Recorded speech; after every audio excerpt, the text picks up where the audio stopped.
बिस्मिल्लाहिर्रहमानिर्रहीम। अस्सलाम वालेकुम स्टूडेंट्स, हम सीख रहे हैं क्लास 7 मैथमेटिक्स। इसके चैप्टर नंबर 5 सेट्स दिया हुआ है।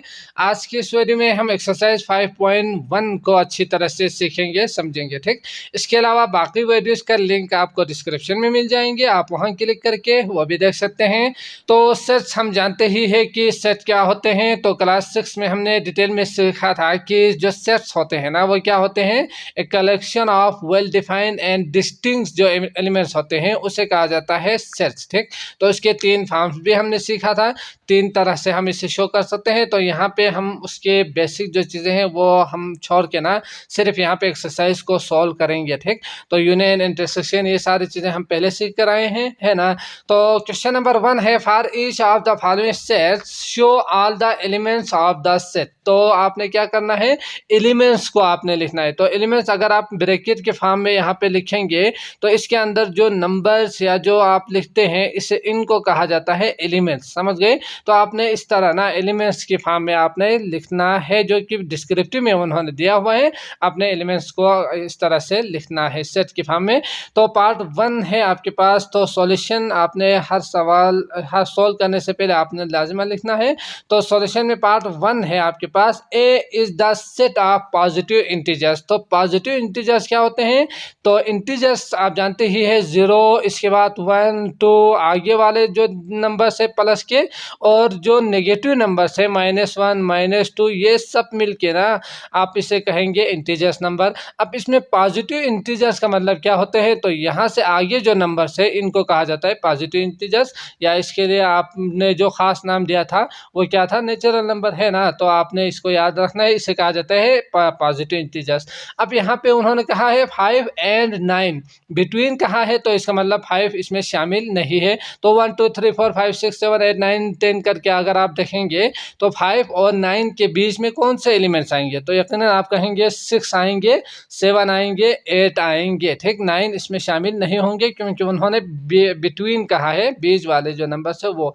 तो A is the set of, तो आपने यहाँ पे ए लिख के ना इसके साथ क्या लिखना है, 6 7 और 8, समझ गए। तो ये आ गए आपके पास सेट एलिमेंट्स को आपने लिखा। ठीक, तो ये आंसर होंगे। 2 है आपके पास, B is the set of common multiples of 2 and 3। तो कॉमन मल्टीपल्स तो आप जानते ही है कि मल्टीपल्स का मतलब 2 और 2 दूनी 4, 2 3 6, है ना। तो ये सारे नंबर्स 2 का मल्टीपल्स होंगे। और इसी तरह 3 के लिए 3 1 3, 3 2 6, 3 3 9, तो ये सारे 3 के मल्टीपल्स होंगे। अब उन्होंने क्या कहा है, कॉमन मल्टीपल्स जो नंबर है वो आपने लिखना है। तो इसमें अगर आप देखेंगे तो 6 दोनों में कॉमन है ना। फिर अगर आप यहाँ से आगे जाएंगे तो यहाँ पे आएंगे 12, है ना, और इसके बाद आएंगे 18, तो ये सारे कॉमन्स होंगे। तो आपने इनको लिखना है, समझ गए।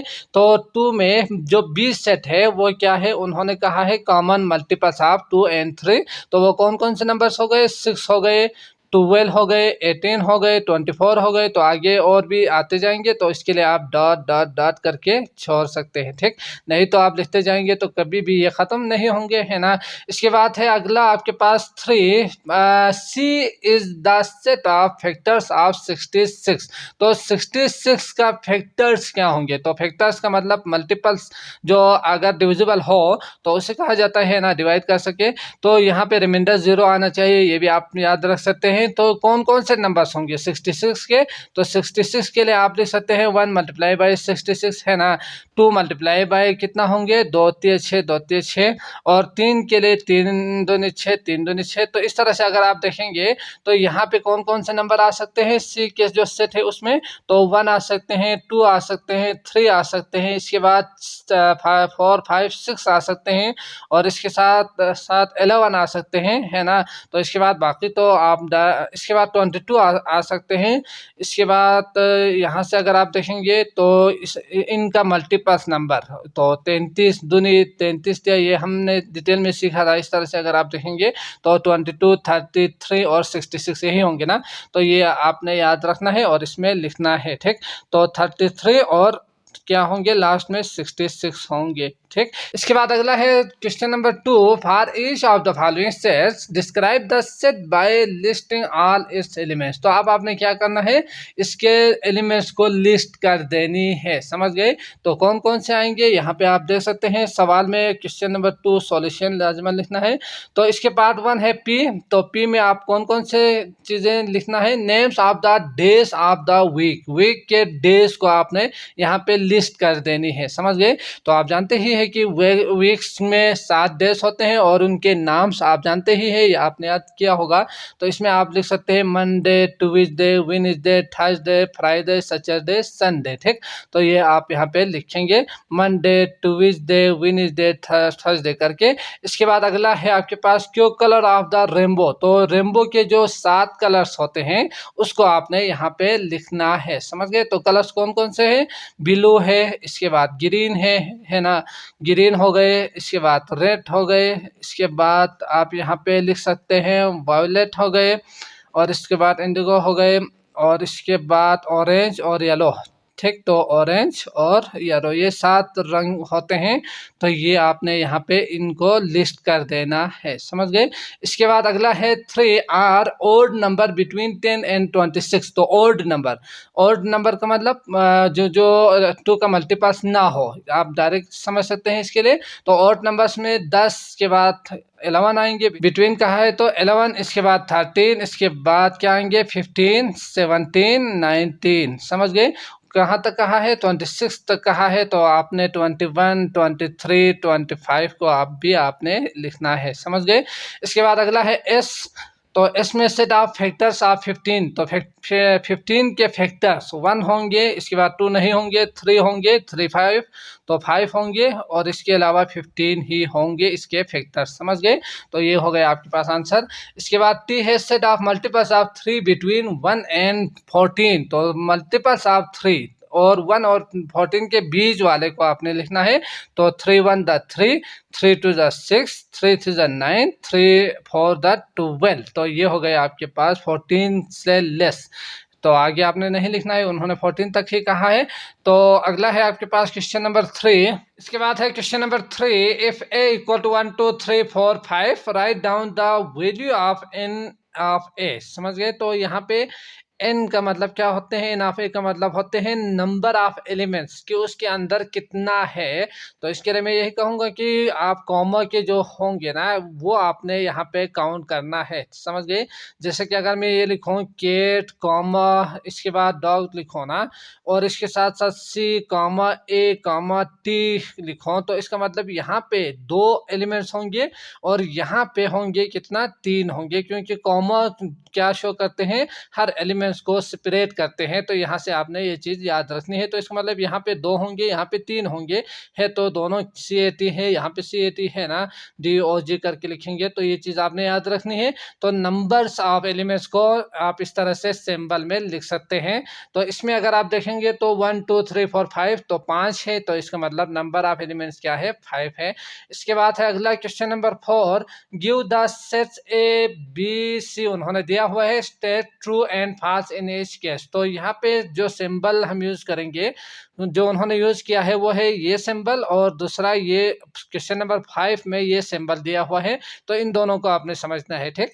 ये दोनों होते हैं सबसेट, लेकिन ये क्या होते हैं और ये क्या होते हैं, ये होते हैं प्रॉपर सबसेट का जो सिंबल है वो याद रखने के लिए मैं कह रहा हूँ, और ये होते हैं इम्प्रॉपर के लिए। तो प्रॉपर का मतलब क्या होते हैं, अगर मैं यहाँ पे एक सेट लिखूँ ना 1 2 3, तो इसके लिए अगर मैं दोबारा एक और सेट बनाऊँ 1 2 3 सेम टू सेम यही चीज़, तो ये होते हैं इम्प्रॉपर, जिसमें सारे एलिमेंट्स इसके अंदर मौजूद हो, तो ये होते हैं इम्प्रॉपर। तो इसके लिए हम इस सिंबल से शो करते हैं। और दूसरी चीज़, अगर मैं यहाँ पे 1 और 2 ही लिखूँ, या आप 2 और 3 लिख सकते हैं ना, तो इसके अंदर अगर आप देखेंगे तो ये सारे एलिमेंट्स इसमें मौजूद है, लेकिन एक इसमें ज़्यादा है। सादा अल्फाज में अगर मैं कहूँ तो एक इसमें ज़्यादा है, तो इसका मतलब ये जो सेट है ये इसका प्रॉपर सबसेट होंगे, ठीक। तो दोनों सबसेट है, लेकिन ये प्रॉपर सबसेट और ये क्या होंगे इम्प्रॉपर। तो ये दोनों सिंबल आपने याद रखना है। तो बाकी चीज़ें आप इजीली कर सकते हो यकीनन। तो इसमें कहा है state true and false in each case, तो ट्रू एंड फॉल्स आपने लिखना है। पार्ट 1 है आपके पास, B is a subset of A आप डायरेक्ट कह सकते हैं। तो इसके लिए नीचे नहीं है तो इसका मतलब पूरा एलिमेंट्स नहीं होंगे, समझ गए। तो आप देख सकते हैं बी में 3 4 5 और वही 3 4 5 ए में भी मौजूद है, तो इसका मतलब ये ट्रू होंगे, ठीक। तो सबसेट का मतलब सारे एलिमेंट्स दूसरे में मौजूद हो, है ना, लेकिन फिक्स नहीं होना चाहिए, जो कि हमने यहाँ पे सीखा। इसके बाद है सी इज अ सबसेट ऑफ ए, सी के सारे एलिमेंट्स ए में मौजूद है लेकिन ए में ज्यादा है, यही है ना। तो अगर मैं कहूँ तो पार्ट 2 में आप देख सकते हैं 4 5 6 7 8, तो इसमें 8 नहीं है, तो इसका मतलब सी सबसेट नहीं होंगे, तो आप कह सकते हैं फॉल्स। इसके बाद है 3 C is a subset of B, तो सी सबसेट ऑफ बी नहीं है, क्यों, 7 8 इसमें शामिल नहीं बल्कि 6 भी नहीं है, तो इसका मतलब सी ये सही नहीं है, ये सबसेट नहीं होंगे, ठीक। तो इसके लिए आप लिखेंगे फॉल्स, समझ गए। अगला है 5 गिव ए बी, उन्होंने दिया हुआ है, तो बी में आप देख सकते हैं, तो इसको पहले लिखना होगा आपको, अगर आपने इजीली इसको करना है तो ए में आप देख सकते हैं 2 4 6 8 उन्होंने दिया हुआ है, और बी जो है वो उन्होंने अल्फाज में कहा है, तो इसको हम क्या करते हैं, एलिमेंट्स को अलग लिखते हैं पहले। तो यहाँ पे इवन नंबर लेस देन 10, तो 10 से लेस इवन सारे नंबर्स इसमें आपने लिखना है, समझ गए। तो इवन नंबर्स हम जानते ही है कि 2 और 4 और इसके बाद 6 और इसके बाद 8, 10 से लेस कहा है, तो इसका मतलब 10 इसमें शामिल नहीं होंगे। तो ये जो दो सेट्स है इसका आपने दोबारा ट्रू एंड फॉल्स लिखना है। A is a subset of B, तो इम्प्रॉपर सबसेट है, तो यकीनन है, तो इसके लिए आपने क्या लिखना है, ट्रू लिखना है। ये जो सिंबल है ये उन्होंने यूज किया है, तो इसका मतलब सारे एलिमेंट्स जो है ना इसमें मौजूद है, तो इसका मतलब ये ट्रू होंगे, समझ गए। इसके बाद पार्ट 2 दिया हुआ है A is a subset of B, तो आप देख सकते हैं ए के सारे एलिमेंट्स तो है लेकिन इसमें ज़्यादा होना चाहिए था, है ना। इसमें बी में अगर 9 होते तो हम कहते कि ये ट्रू है, लेकिन इसमें नहीं है, तो इसका मतलब ये क्या होंगे, फॉल्स होंगे, समझ गए। इसके बाद उन्होंने कहा है सी में ए इज नॉट बी, तो यकीनन ये नहीं भी नहीं होंगे ना, क्योंकि इसमें नहीं है। अगर यहाँ पे ए इज नॉट सबसेट ऑफ, ये इसका मतलब क्या है, यहाँ पे 8 नहीं होते तो आप कह सकते कि ये इसका सबसेट नहीं है, समझ गए, ए इज नॉट सबसेट, तो ये भी क्या होंगे, फॉल्स ही होंगे, आपने इसके ऊपर फॉल्स लिखना है। इसके बाद 4 है is not equal to B, तो इसमें आप देख सकते हैं कि A is not equal to कहा है, तो इक्वलेट में हम जानते ही है कि इसके अंदर जो है ना नंबर सेम होना चाहिए था, तादाद सेम होना चाहिए, यही है ना। तो 1 2 3 4 इसमें भी 4 है, इसमें भी 4 है, तो इसका मतलब ये इक्वल होना चाहिए था, जबकि उन्होंने यहाँ पे कहा है कि ये नॉट इक्वल है, दोनों बराबर नहीं है, तो इसका मतलब क्या हुआ, ये फॉल्स हुआ। ये इक्वल है, आप यहाँ पे लिख सकते हैं ये दोनों इक्वलेंट है, दोनों बराबर है। इसके बाद अगला है 5 बी इज नॉट इम्प्रॉपर कहा है, तो इसका मतलब ये क्या होंगे, जो कि हमने अभी सीखा, ये फॉल्स होंगे, तो ये इम्प्रॉपर है, सबसेट है। तो इसके बाद है B is improper subset of A, तो ये उन्होंने सही कहा है, तो आप यहाँ पे लिखेंगे ट्रू, समझ गए। अगला है क्वेश्चन नंबर 6, तो इसमें क्या कहा है, list all subset of the following sets, तो सबसेट्स को आपने यहाँ पे लिस्ट कर देनी है, लिखनी है।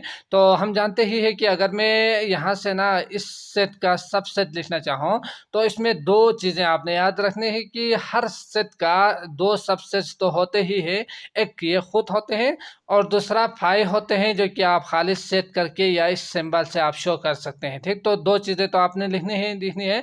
बाकी किस तरह से लिखना है तो वो हम यहाँ पे ही करते हैं, जिसमें पार्ट 1 है p इक्वल टू 3 and 4, तो इसके सारे सबसेट्स को आपने यहाँ पे शो कर देनी है।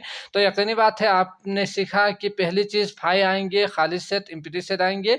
इसके बाद आप देख सकते हैं कि इनके तमाम नंबर्स को आपने 1 by 1 यहाँ पे लिखना है, समझ गए। जैसे कि 3 है, 4 है, इसी तरह 1 2 3 हो तो 1 को अलग, 2 को अलग, 3 को अलग, इस तरह से लिखना है। पहली चीज़ यहाँ पे 3 है, इसके बाद 4 है, तो ये चीज़ हो गया आपके पास पहला काम।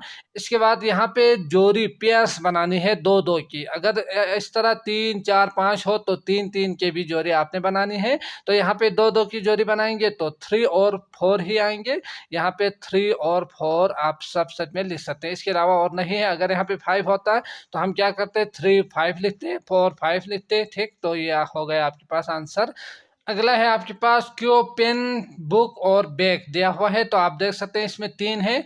तो इसमें आपने क्या करना है, पहली चीज़ 5 आएंगे खाली सेट, एम्प्टी सेट। इसके बाद सबको अलग अलग लिखना है। तो पेन आएंगे, इसके बाद बुक आएंगे, और इसके बाद यहाँ पे क्या आएंगे, बैग आएंगे। ठीक, तो ये हो गए एक एक। इसके बाद दो दो का जो पेयर्स बनाएंगे। तो यहाँ पे देख सकते हैं पेन और बुक। पहली चीज पेन को जो है ना बुक के साथ आप क्या कर सकते हैं, एक सेट बना सकते हैं। ठीक, इसके बाद पेन को आप यहाँ से, बुक के बाद बैग है तो बैग के साथ आप जो पेयर्स बनाएंगे, जोड़ी बनाएंगे। इसके बाद पेन का की जो बारी है वो खत्म हो चुके हैं। अब बारी है बुक की। तो बुक को आपने क्या करना है, बाकी के साथ पेयर्स बनाएंगे। तो बैग हो गए, अब और नहीं। तो क्वेश्चन नंबर 6 पार्ट 3 और 4 आप इजीली कर सकते हो। क्वेश्चन नंबर 7 है the Venn diagram shows the elements in A and B. तो जो वेन डायग्राम आपको यहाँ पे नजर आ रहे हैं, इसमें आप अगर आप देखेंगे तो ए और बी को उन्होंने खुद दिखाया हुआ है कुछ इस तरह से। ए के सारे एलिमेंट्स और बी के सारे एलिमेंट्स को उन्होंने अंदर लिखा हुआ है। तो आप देख सकते हैं यहाँ पे आपने इसको अच्छी तरह से रीड करने के बाद जो पहला सवाल है उसका आंसर देनी है, list all the elements in A and B. तो ए में मौजूद जो एलिमेंट्स है उसको आपने लिस्ट कर देनी है, और बी में मौजूद जो एलिमेंट्स है उसको भी आपने लिस्ट कर देनी है। समझ गए। तो ए में मौजूद एलिमेंट्स, इसका मतलब क्या होते हैं, इस सर्कल के अंदर जितने भी एलिमेंट्स उन्होंने लिखा है, जितने भी अल्फाबेट उन्होंने लिखा है, वो सब क्या होंगे, ए में मौजूद होंगे। समझ गए। तो आप देख सकते हैं ए में कौन कौन से एलिमेंट्स हैं। तो LMNOPQRST करके आप तरतीब से लिख सकते हैं। LMNOPQ, कॉमा यूज करना है। ठीक, QR और S और कहाँ तक है, T तक दिया हुआ है। तो ये हो गए पूरे ए में मौजूद होंगे। और जबकि यहाँ पे बी में अगर आप देखेंगे तो बी में कौन कौन से एलिमेंट्स है, LMN है सिर्फ, बाकी जो है वो ए में मौजूद होंगे, बी में मौजूद नहीं होंगे। समझ गए। तो आपने यहाँ पे M और N लिखना है। ठीक, तो ये हो गया आपके पास बी में मौजूद एलिमेंट्स, और ये हो गया आपके पास ए में मौजूद एलिमेंट्स। इसके बाद 2 है is A proper subset of B. तो क्या ए जो है वो प्रॉपर सबसेट है या नहीं है। तो यकीनी बात है प्रॉपर सबसेट के लिए सारे एलिमेंट्स बी में मौजूद होना चाहिए था, जबकि इसके सारे एलिमेंट्स इसमें मौजूद नहीं है। तो इसके लिए हम यहाँ पे आंसर में नो करके लिख सकते हैं। पार्ट 2 में क्या लिखेंगे, नो करके ये बाकी आप सेंटेंस को यहाँ पे लिख सकते हैं। ठीक, तो A is not proper subset of B करके आप यहाँ पे लिखेंगे। अगला है question number 8, if A equal to WXYZ BSTWCXYZ then which set is subset of A. तो कौन सा वाला जो सेट है वो ए का सबसेट होंगे। तो इसका मतलब ए में जो एलिमेंट्स है अगर आप देखेंगे तो WXYZ दिया हुआ है, तो क्या बाकी जो एलिमेंट्स है उसमें WXYZ के साथ एलिमेंट्स है। तो हम देख सकते हैं कि सी जो है उसके सारे एलिमेंट्स यानी XYZ ए में मौजूद है। तो आप यहाँ पे लिख सकते हैं यस करके, सी इज सबसेट ऑफ ए करके आप यहाँ पे लिखेंगे। ठीक, तो ये आप लिख सकते हो। तो मैं यहाँ पे लिखूंगा 8 के लिए direct answer C is subset of A, ये आप लिख सकते हैं। क्योंकि इसके सारे एलिमेंट्स जो है ना उस ए में मौजूद है। और इसी तरह क्वेश्चन नंबर 9 है if A equal to B दिया हुआ है। पार्ट 1 है आपके पास, draw a Venn diagram to represent the set A and B. तो वेन डायग्राम को ड्रॉ किस तरह से करेंगे, तो उसके लिए आपने क्या करना है, पहली चीज तो वेन डायग्राम का जो शक्ल है इस तरह से रेक्टेंगल बनेंगे, जो डायग्राम है वो रेक्टेंगुलर फॉर्म में बनेंगे। इसके बाद इसके अंदर जो सर्कल है वो आपने किस तरह से बनानी है वो आपने अच्छी तरह से जहन में रखना है। ठीक, अगर सारे एलिमेंट्स मौजूद हो एक सेट के, जैसे कि ए, इसी सवाल को ही लेते हैं, जैसे कि ए उन्होंने दिया हुआ है -2 -1 0 1 2 और 3, और बी जो उन्होंने दिया हुआ है वो उन्होंने 1 0 1 2 3 ये दिया हुआ है। तो आपने ये चीज़ याद रखनी है कि अगर दूसरा जो सेट है, एक जो सेट है इसमें से उसके एक के सारे एलिमेंट्स दूसरे में अगर मौजूद हो, जैसे कि यहाँ पे 0 1 2 3 0 1 2 3 है ना, तो इसके लिए आपने क्या करना है, जो ज़्यादा है उसको बड़ा करके इस तरह से बनानी है, ए जिसमें ज़्यादा है, और बी में जो कि क्या है, बी इसका सबसेट है ना, तो इसके लिए आपने जो सर्कल है वो इस तरह से नीचे यहाँ पे ड्रा कर देनी है। समझ गए? तो आप देख सकते हैं इस तरह से हमारा डायग्राम बन जाएंगे। लेकिन लेकिन अगर यहाँ पे अगर आप देखेंगे तो कुछ एलिमेंट्स इसमें ज़्यादा हो और कुछ एलिमेंट्स इसमें ज़्यादा हो। जैसे कि अगर मैं इसमें -5 लिखूँ, जैसे कि फ़र्ज़ करते हैं, और यहाँ पे अगर मैं 7 लिखूँ, तो इसमें आप देख सकते हैं कि इसमें एक ज़्यादा है और इसमें भी एक ज़्यादा है एलिमेंट्स। तो इसका मतलब आपने क्या करना है, ये सारे एलिमेंट्स आने के बाद -5 इसमें हो, ठीक। तो इसके लिए आपने ओवरलैपिंग कर देनी है, जो कि कुछ इस तरह से सेम है और कुछ इसमें ज़्यादा और कुछ इसमें ज़्यादा है, तो इसके लिए ओवरलैपिंग करके आपने इस तरह से बनानी है। समझ गए? और इसी तरह अगर एक भी एलिमेंट सेम नहीं हो, जैसे कि इसमें -2 ये तो दिया हुआ है, इसमें अगर 7 8 9 10 हो, तो उसके लिए आपने अलग अलग इस तरह से बनानी है। तो ये 3 चीज़ें आपने याद रखनी है। इसे सबसेट, इसे ओवरलैपिंग और इसे डिसजॉइंट कहा जाता है वेन डायग्राम में। तो ये आप याद रखेंगे। तो आप देख सकते हैं ये हो गया आपके पास वेन डायग्राम। इसमें अगर आप चाहो तो नंबर्स भी लिख सकते हैं, जैसे कि ए के अंदर क्या है, ए और बी। तो बी में कौन कौन से नंबर्स है, 0 है, 1 है, 2 है, 3 है, 0 1 2 3 है, और ये इसमें भी शामिल है। तो -1 और -2 इसमें है, तो यहाँ पे आप लिखेंगे -1 और -2। इसके बाद अगला है question number 2, is B a proper subset of A. तो B proper subset of A है या नहीं है, ये आपने बतानी है। तो यकीनन आप देख सकते हैं बी इसके सारे एलिमेंट्स इसमें मौजूद है, तो इसका मतलब ये प्रॉपर सबसेट होंगे, यानी इसमें ज़्यादा भी है ना, सादा अल्फाज में अगर मैं कहूँ तो इसके लिए आप यस करके लिख सकते हैं, B is proper subset of A लिखेंगे। क्यों? क्योंकि all elements of set B जो है वो सेट ए में भी मौजूद है। समझ गए? साथ साथ B is not equal to A भी है, इसलिए समझ गए। इसके बाद यहाँ पे अगला है question number 10, are the following sets equal. तो क्या ये इक्वल है? तो इक्वल में हमने सीखा था कि एलिमेंट्स की जो तादाद है वो भी बराबर होनी चाहिए, और उसके साथ साथ जो नंबर्स उन्होंने लिखा हुआ है या जो लिखा हुआ है अल्फ़ाबेट, वो भी बराबर होनी चाहिए, ठीक। तो आप देख सकते हैं पार्ट 1 में ए 8 6 4 2 दिया हुआ है, 6 4 8 2। तो इसका मतलब 2 भी है, 8 भी है, 4 भी है और 6 भी है। इसमें दोनों में बराबर भी है, 4 4 भी है नंबर्स, और इसके साथ साथ जो उन्होंने एलिमेंट्स दिया हुआ है वो भी सेम है। तो इसके लिए आप लिख सकते हैं इक्वल करके, समझ गए। और बाकी इक्वल करके आप लिख सकते हैं, और इसके साथ साथ आप जो एलिमेंट्स है वो भी इक्वल है करके आप लिख सकते हैं, ठीक। तो जैसे कि आप लिख सकते हैं because they have exactly the same elements करके आप यहाँ पे एक स्टेटमेंट लिखेंगे।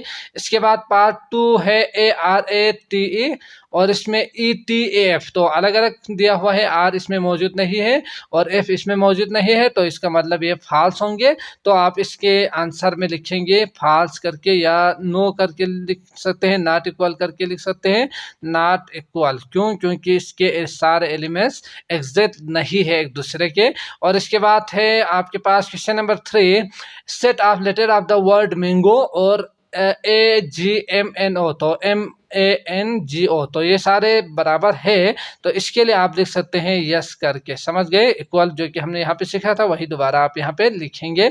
इसके बाद है 4, letter of word TEA, letter of the word EAT। तो EAT दोनों में मौजूद है ना, तो ये भी क्या होंगे, इक्वल ही होंगे। 3 है, तो इसका मतलब आप देख सकते हैं। इसके बाद है 5A इक्वल टू 5, और दूसरा है आपके पास 0। तो इसमें ये दोनों क्या बराबर है? तो बिल्कुल भी बराबर नहीं है। तो इसके लिए हम आमतौर पर खाली से ही शो करते हैं, जबकि इसमें एक एलिमेंट मौजूद है। इसी तरह यहाँ पे कोई भी एलिमेंट मौजूद नहीं है, तो इसका मतलब ये दोनों कभी भी बराबर नहीं होंगे, ये आपने याद रखने हैं। और नॉट इक्वल जो कि यहाँ पे हमने लिखा था, इसी को आपने यहाँ पे दोबारा लिखना है, ठीक।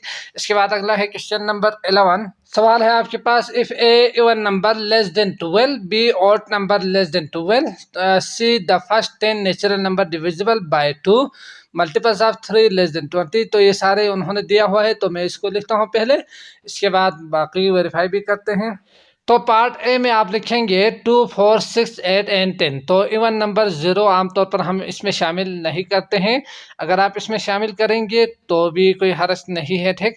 अगर करेंगे तो थोड़ा सा यहाँ पे डिफरेंट आएंगे आंसर, अगर नहीं करेंगे तो यकीनन ये इसका जो आंसर है वो डिफरेंट आ सकते हैं, समझ गए। तो ये चीज़ आप याद रखेंगे, 0 भी आपने इसमें अगर शामिल किया तो इवन में शामिल करेंगे। तो आजकल की जो मैथमेटिशियन है वो 0 को ना इवन ना ऑड में तस्वीर करते हैं। पहले ज़माने के जो मैथमेटिशियन है वो जो है उसको क्या करते थे, 0 को इवन में शामिल करते थे, ठीक। तो ये चीज़ आपने यहाँ से याद रखनी है। तो यहाँ पे आप देख सकते हैं ए में 2, 4, 6, 8, 10 आएंगे, बी में 1, 3, 5, 7, 9, 11 आएंगे। तो इसमें पार्ट 1 है आपके पास, A and B are equivalent. तो इक्वलेंट में सेम होना चाहिए था, 1, 2, 3, 4, 5, 1, 2, 3, 4, 5, जबकि इसमें एक ज़्यादा है तो इसका मतलब ये फॉल्स होंगे, ये इक्वलेंट नहीं है, ये क्या है, नॉट इक्वलेंट है, ठीक। इसके बाद A and C are equivalent है, तो ए और सी इक्वलेंट है। तो आप देख सकते हैं 10, 8, 6, 4 और 2। तो आप डायरेक्ट आपके कहेंगे कि ये दोनों इक्वलेंट है, क्योंकि इसके नंबर्स इक्वल है, तो इसका मतलब पार्ट 2 क्या होंगे, ट्रू होंगे।